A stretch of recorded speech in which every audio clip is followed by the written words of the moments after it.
Hey, what's going on, guys? Y'all already know what's your boy, Jordan. Here at Boston with Attitude, we have a very special and talented guest that he will be right up and close and personal with us. So I'm not going to give you I'm not going to give them your information. Okay. By all means, go ahead and let the world know who you are and where are you. So my name is Matt Tichota, and my Instagram handle is LeftHandMatt. That's the only social media. So Matt is obviously excluded because somebody else's work. Is an extremely talented individual, as you see right here. He's actually working on the MWA. I remember coming here on Thursday night, and that Thursday and Friday, and all he just had was the head. So being able to just come up with the neck and scales and all of that within the span of 2 days, I can only imagine how much time it is just absolutely amazing. That, so to start things off, we'll just keep it simple. What got you into Godzilla? So I grew up in a rural Nebraska town, a farm country in Nebraska. We didn't have cable for a long time, so there were affiliate channels that would air monster movies. Mighty Godzilla and Godzilla. And so I remember watching a lot of Godzilla, especially around the holidays. In Maryland, and just infatuated. And my brothers actually took me to see Infamy in the theaters when it was doing its big run in the early 80s. So that was my introduction to Godzilla, and I fell in love. And it was really hard to come by growing up. Because I'm 50 years old now, so see what I'm looking. Thank you. In the 80s, you just didn't have access to a lot of this stuff in Nebraska. So I would search it out. And so my heart's going to show you that's my childhood. Megalon, I can't tell you how many That's Adrian's first movie. You know? I remember getting bootleg VHS copies and wearing them out. So yeah, there's something about traditional tokusatsu that's just like a warm thing. It instantly makes it go. I just never left it. Now I I'm under the GM. So my first introduction to Godzilla, I was 2 years old. My dad, he was military vet for almost 8 years at the time. So the times that he would come over to visit, he was, I remember the day like it was yesterday. We were in the living room in my great friend's house, watching TV. My dad just flipped 3 channels, and the channel he just happened to stop on was commercials. And little kid John, 2 years old, just sitting down watching commercials like as if it's a feature-length film. The screen fades to black, and then it proceeds on with what the channel is actually airing.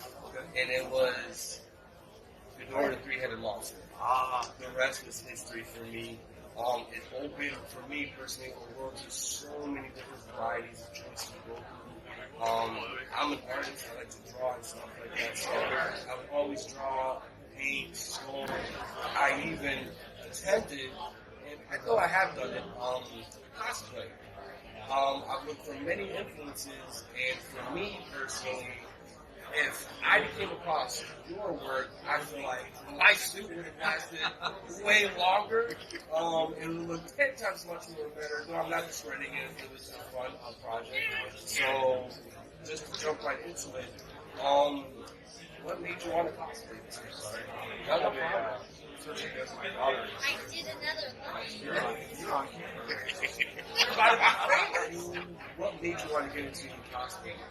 So, our first G-Fest, my son was 4, so 8 years ago, we came to G-Fest, we did a Kaiju. We had another family that helped us out navigating X-Ultra, and we did that. We watched the movie. We love it. We filmed JoJo Studios, a lot of guys that are still there. We started asking questions, and that was just fascinating. And then we never done it. So on our drive home, my son said, next year we're going to be back there. He started playing next year. So and then he said, I want to cosplay. I was like, yeah, let's do it. Because I've been in the past, I did some illustration work for fun. So I wasn't shy of it, but I didn't know anything about cosplay. So we got on YouTube and started looking at tutorials. And then all the cosplay figured, well, those techniques have to apply to so I just started shifting those techniques that they use for armor over to soft technique. And at that time, there really wasn't a network of a lot of us figures, like Instagram, Project Alice, Cosplay, Shelton, he and I are become friends for 7 years now. We talk about Kaiju, so there's a nice network just in filming this one, so we all kind of but when it started, it wasn't quite there yet. So we made Ultraman and Ultraman. No, yes, I saw. Last year I saw you on the Baltic probably. I was like, yeah, that was our first cosplay. And then I realized I really liked doing that. And we never stopped. And now, even if I don't do defense, I'm still cool. No, so yeah, I'm always experimenting. That's how we discovered the sawdust and latex technique. So yeah, it all started with those. So for anybody that's that just heard the sawdust trick, Matt, by any chance, can you just let the people know where and how did you find out about the sawdust trick? So Sean, so the guy from Project Alice Cosplayer and I, we were talking about the techniques that they use. And he mentioned that he had read it was about sawdust. And Kaiju who was a guest years ago, he talked about using crushed peanut shells, wood shape, things like that. Okay. So there was a 64-sheet book about a decade ago. And it's all over YouTube and things like that. Well, I found the creator. And I just reached out. I used Google Translate, and I talked to him in Japanese, and he actually started replying, and he kind of told me how they did sawdust. And so that's why I did the 740. I did a little bit different technique for my with the sawdust. I went and did a little different look, but yeah, it's the traditional way they made the show suits, especially your Meguro Goji, how fast they built them. And the sawdust technique, I had suits. Fabrication things. You can do really rough edges that cover it more stuff than you ever do. Yeah, and it's a fast way to build. So that's actually interesting. Me being a Godzilla fan for my goodness, I at least obviously over 20 years, I would have never known that was a technique specifically to cover all the sins, and at the same time, like I see why they were so fast and upbeat. Yeah. So another question I have for you, Matt, is obviously you're making the Meguro Goji. You'll show at the end of this interview your magnificent work. Now I've been up to date with this on my personal Instagram. I remember last year also, which I guess before we get to the question I have for you too, I'll jump into this one. What got me into knowing a little bit more about your work was your Mothra art. Yes, last year's Mothra. Yes, that is an absolute beautiful piece. Thank you very much. My daughter actually helped. Yes, and yeah. So give us a little bit more about that. How long did it take? I also know that you did the Shogun Warrior. Yes. So give us a little bit of backstory about those two projects. So those were on the drive home every year. We always kind of think about what do we want to do next year because it takes a long time to build. My daughter really wanted a costume. She was a sharp. We grew up watching the Mothra, Rebirth of Mothra vs. Godzilla, which is one of my first favorites. So from there, she wanted to do Mothra.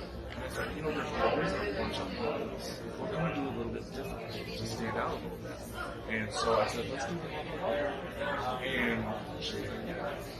So I've always built my costumes for my kids. The Pig Hunt, remember the Pig Hunt? Yes. So that was my son. And so I focused on making the suits really lightweight, as lightweight as possible. So Mothra weighed less than 10 pounds. Her entire body was like satin. So you could literally throw it across the carpet and she was alive. Because my daughter was only 9, so she didn't have to do something she could hide easily. Okay.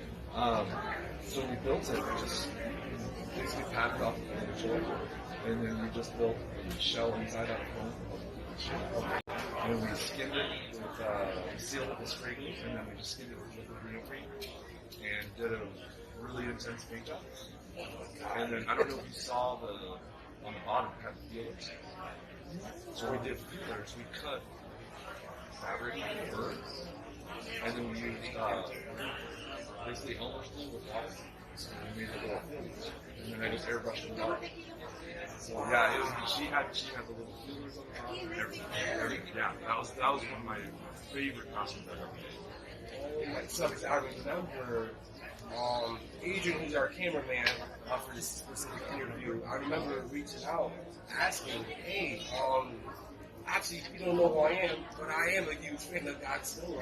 I remember asking him, obviously information about, hey, is this going to be coming up to G-Fest? G-Fest is right around the corner. And like, he said, we'll see. So, not saying that he was very secretive about it or anything like that, but I remember coming here last year on Thursday to see the ginormous Marvel, and I'm like, yes!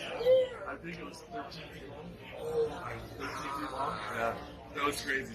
And it was great because my daughter found herself on YouTube, and all the comments were like, about a boy or a man falling in it. She's like, I'm a girl. So yeah, that was a fantastic costume. That was her first G-Fest costume. That was an amazing first G-Fest costume. Oh my God, you can't beat that. Yeah, it was great. I was a judge that year. TJ Storm was. Oh, so you actually noticed you were one of the judges? Yeah, I've judged the last few years. But this year I did not. I kind of helped wrangle and help the customers. I like helping the customers stay hydrated. Absolutely. That's kind of my jam. I enjoy it. People's person. We like that. So, really quick, now that we got the amazing Marvel art piece, which if you guys did not know what, check it out. Watch last year's G-Fest parade, you will see it. It is an eye catcher without a doubt.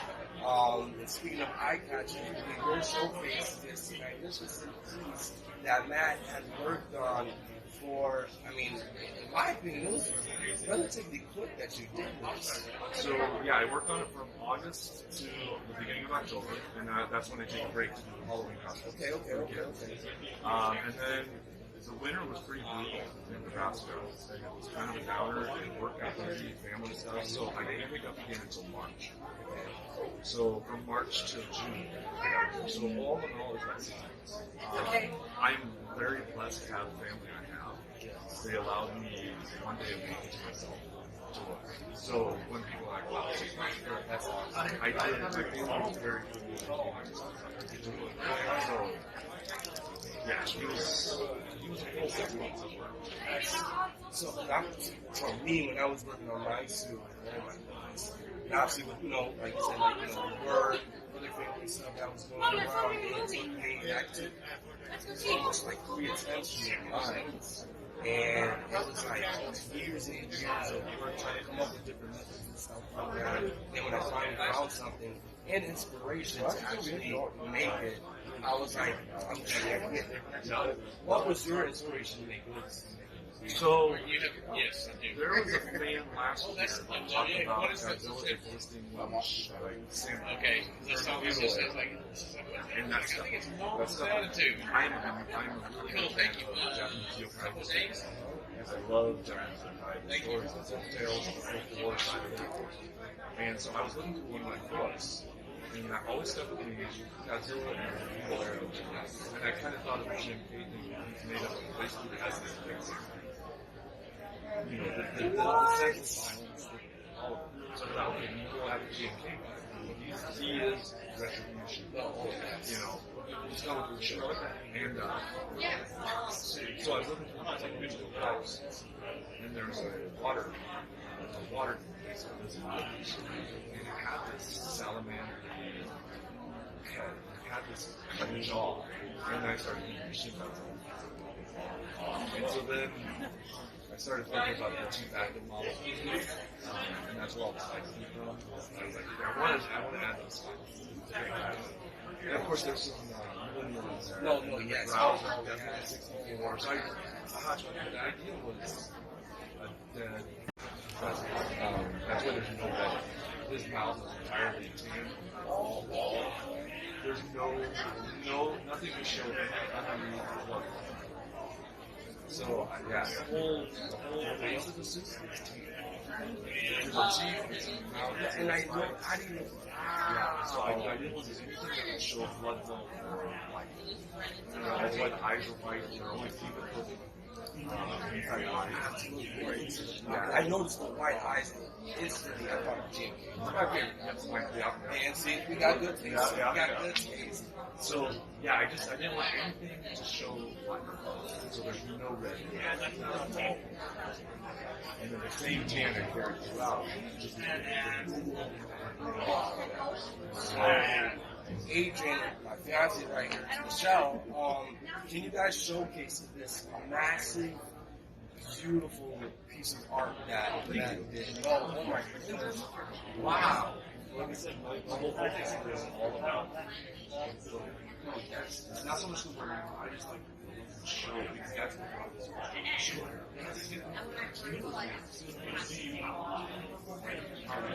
That's where I'm at. Oh, man. Adrian is obviously showcasing literally every single bit of almost straight out of the total studios that have put in the work for this incredible Godzilla suit. So yeah, literally, I can only look at Adrian's face and he's just like in shock with the obvious details that showcase this. Literally, like I said, it looks like it came straight out of the Total Studios movie. This is, my God.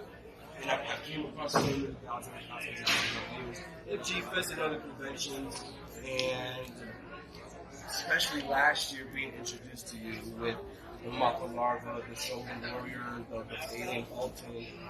I'm not gonna lie, Matt, and I'm not being biased or anything like that. I'm not saying because we're interviewing you. You are my absolute favorite suit maker. Thank you so much. It's, like I said, straight out of almost space.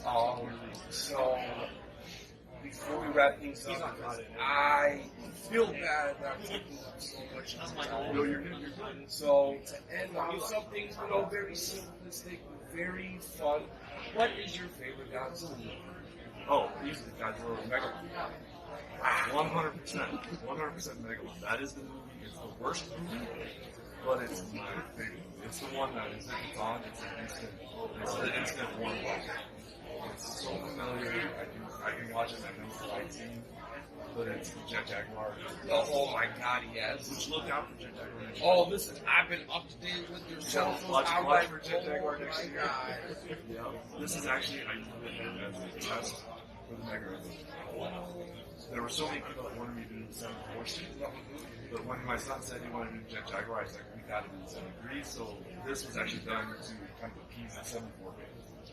So, and this is what I've been working on. I'll show the camera. Yes. So this is what I've been applying. This is the sawdust and latex Keep it mixture. a bit close and personal, because Yeah, so that's the sawdust and latex mixture that they used in the Showa era. So you can see how crudely cut the filler foam is. yes. And that's just to keep the weight down when you bolt it out. And then you just apply it, and all that sawdust and latex smooths everything out. So you don't have to spend time cutting all the edges. No, yes. Wow. You can save yourself a lot of time. If you have bad seams, I'm going to show the top of your head. You have a seam here. You can actually plaster in the sawdust and latex, and you can cover that seam flawlessly. So yeah, he's taking shape. Oh no, he most definitely is. I tell you that I can look for it all the way from the register line, and I can immediately know exactly what Godzilla this is. Fantastic. Wow. So, really quick, Matt, if you want, once again, I know you mentioned basically your socials in the beginning. Repeat it again. If you have any upcoming events, you heard it obviously a few minutes ago. We're expecting a Jet Jaguar, and that's going to be absolutely amazing. So again, by all means, give off your socials, what other events you could possibly pop into, just so that all the fans can go and follow you, support your work, and possibly all gather around to come back for next year's G-Fest. Right on. So yeah, so again, it's Instagram is Left Hand Matt, and that's really the only social media I use because of the nature of the film, the quick clips in the video. We will probably be at Planet Anime in Kansas City in October. And that's going to be about it. So next year, we may be doing Kaiju 3. That's a possibility. We may be doing a Planet Comic-Con with Kansas City. For sure, we're doing G-Fest next year. That's always a lot of good. And look out for Jet Jaguar and Goji. Children, the happiest of all the them. Absolutely. So, yeah. Matt, thank you so much. Oh, thank you. Thank you for calling. I really appreciate it. So, you guys, thank you all for just coming in, showing love to Matt, because this, again, amazing work. So there's a little slogan we say, you'll be introduced to it right here, right now. And here at Monsters with Attitude, you already know, again, it's your boy, Jordan, the Don Adorno, and as always, embrace the attitude.